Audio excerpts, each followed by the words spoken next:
Guys आज हम बहुत दिन के बाद एगो माता भजन लेके आ गइल बनी आप लोग के बीच में।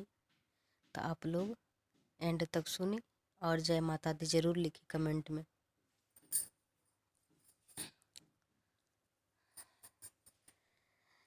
झलकता गंगा जी के पनिया हे मैया, झलकता गंगा जी के पनिया हे मैया, लहरा तनी में के पतैया हो तनी करी दया करी माया करी।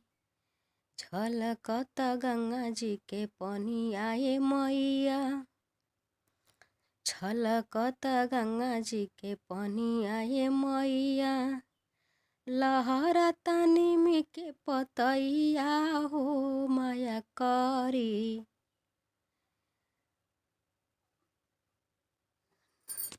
दया करी माई हमहू तो माई हमहू परेशानी में बानी हो माया करी। माई हमहू मुसीबत में बानी हो माया करी। माई हमहू मुसीबत में बानी हो दया करी।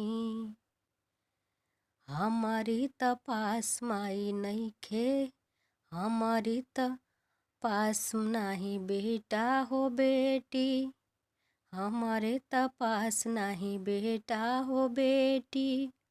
लोगावा कहे बझनिया हो दया करी। हमारे तपास नहीं बेटा या बेटी, लोगावा कहे ले बझनिया हो माया करी हो माया करी।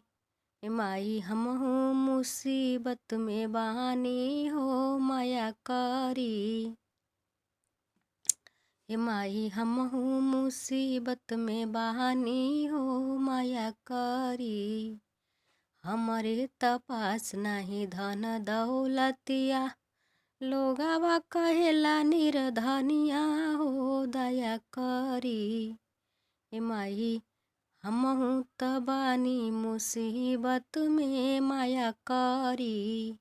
माई हमहू तबानी मुसीबत में दया करी।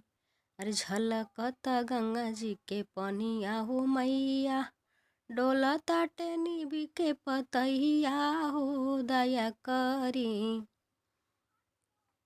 हमारे पास नहीं पैसा रुपैया, लोगावा कहे भिख मंगनिया हो दया करी। लोगावा कहे भिख मंगनिया हो माया करी। माई हमहू माई हमहू परेशानिया में बानी हो दया करी। माई हमहू परेशानिया में बानी हो माया करी। झलकता गंगा जी के पनिया हे मैया, झलकता गंगा जी के पनिया हे मैया, डोलता टेनी के पतैया हो माया करी।